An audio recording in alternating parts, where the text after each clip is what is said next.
All right, we're fueling up in Covington, Louisiana at 11:30 at night. I've got my brand new tires back there, my jack, air compressor, jack stand, some tools, and we just left a poker game. Bought in for 200. So this is how we stay awake.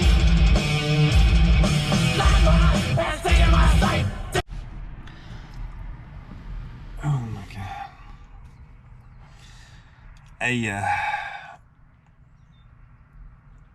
slept in the truck last night for 2 hours, I believe. I have a wicked neck and back ache right now. That's not good. Oh shit.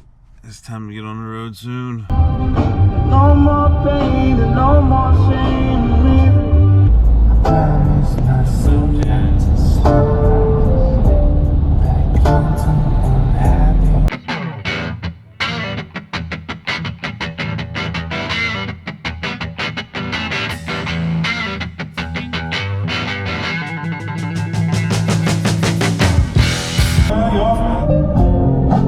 did you want it back? Oh my. But I was waiting, way back, late the love of my life. Look at all the wrecked cars.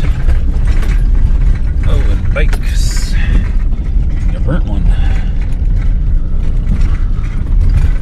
Following this loader over here, he's losing me. These limestone rocks are enormous. It's shaking the hell out of my truck.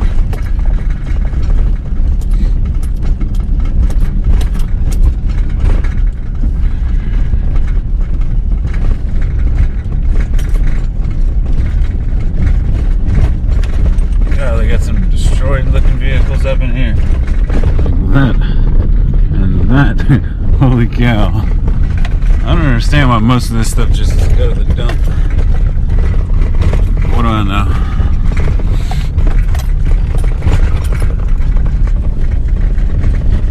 So I've got mixed feelings about this Copart place. They are organized, which is nice. When you need your paperwork, they have it all. They send it, they fax it, wherever. They're pretty strict on their rules, which one thing is good. Like, they have electric fences right here. Everywhere is all electrified. And, oh, there she is. Alright, definitely glad I brought extra tires with me, because this definitely needs to come off. The trailer's in a little bit worse condition than I expected. It's pretty freaking rusted. So I started to talk about the cons. I think one of the major ones is they don't take great pictures of these things. So if it's sight unseen, I guess I learned my lesson. I'll never buy a sight unseen boat again, even if it is for 650 bucks, because it looks a lot worse right here in person than it did in the pictures.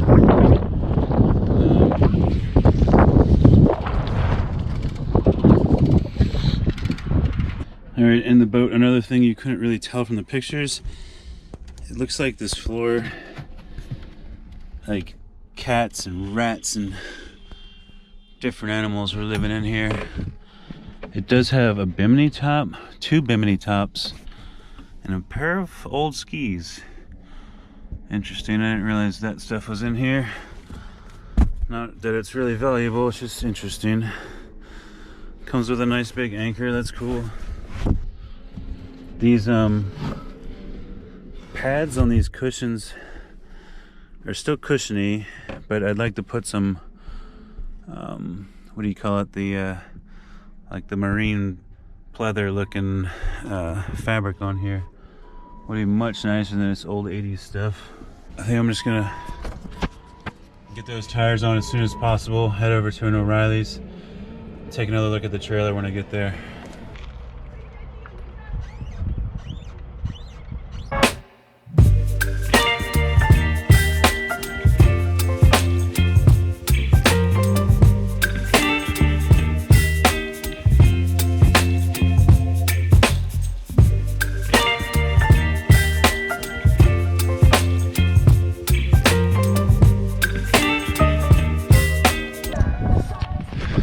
one down.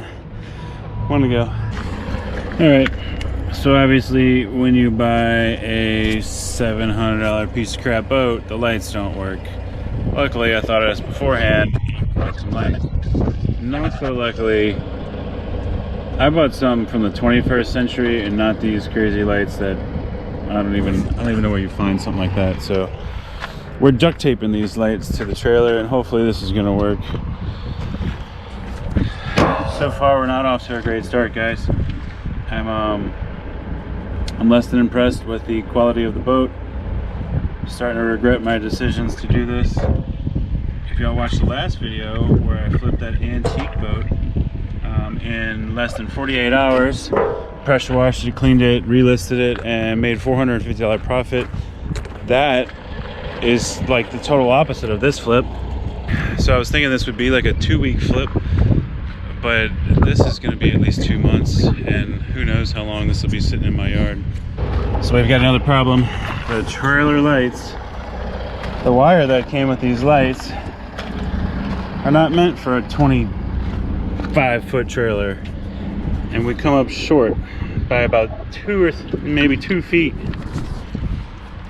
So I got two options. Either I'm going to mount this light to the fender, or I'm gonna try and use some of this junk wire, which seems like a bad idea.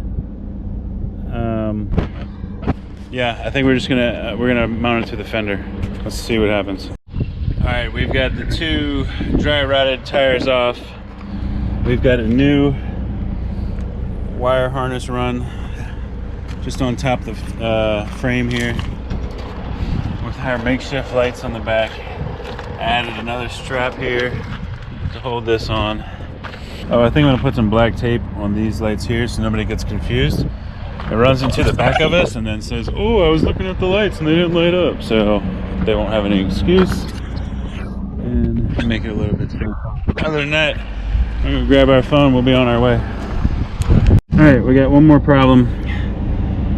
Turned the brake lights on and I got nothing back here. So I'm hoping it's because this ground wire is a piece of crap.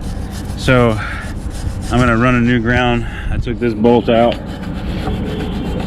over here. Let's keep our fingers crossed that this works, because we got a nasty storm coming and we're gonna be riding with this thing in the rain. And I really don't feel like getting wet right now. I really feel like eating lunch and taking a nap. If you ask me, knowing now, would I still have done this? My short answer would be hell no.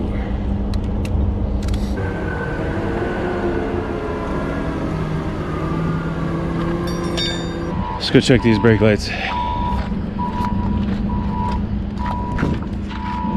That's not good.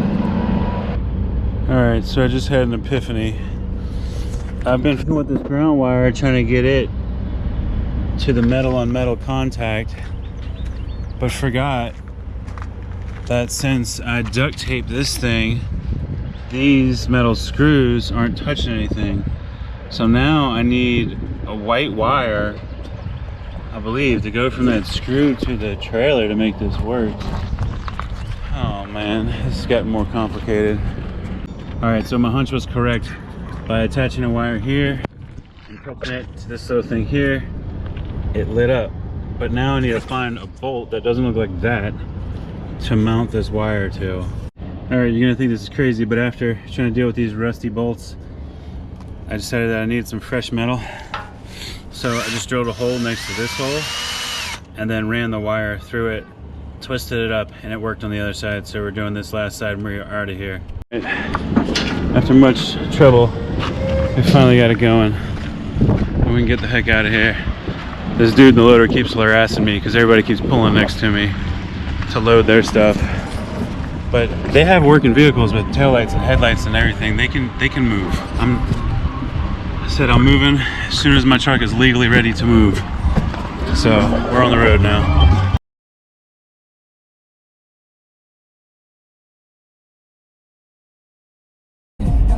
So we are cruising through Utica, Mississippi, I believe. A little update, we're about 2 hours from home, been driving for about 7.5 hours. Stopped a couple times at the gas station. Pretty smooth trip so far. I was white knuckle driving for the first 3 hours, because we were up there in those mountains, and I wasn't sure if my tires and my bearings and everything was going to hold up, and so it was really making me nervous. And I'm a lot more comfortable with this boat behind the truck now. Mississippi's not necessarily flat, but it's definitely not mountains like we were in Arkansas. So just happy to be down here, a lot closer to home, and making good progress. Like I said, about 2 more hours and we'll be home, and this will be a successful trip. When we pull in the driveway and I get to take a shower and sleep in my own bed. My neck and back are still screwed up, by the way. It's been a long day, and I'll be happy when I get to lay down. Hopefully it'll all be worth it. Only time will tell. I'm gonna do my best, and we're certainly learning a lot.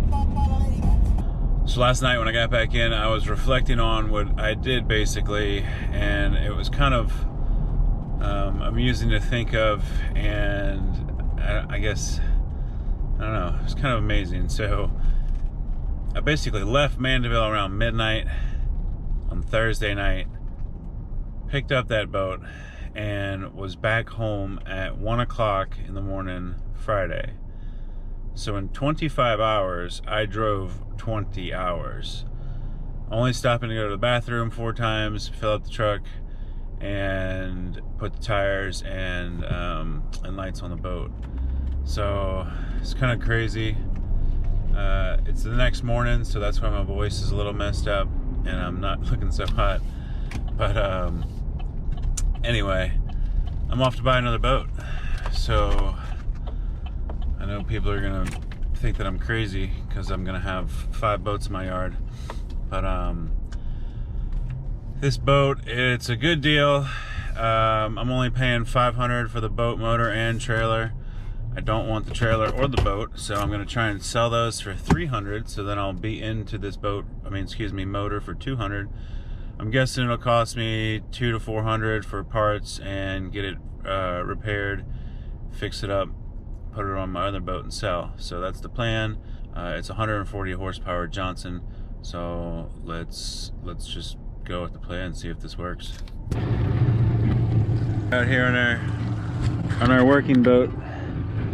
We're gonna get some other boats going soon though. It's a little dirty. This is Mandeville.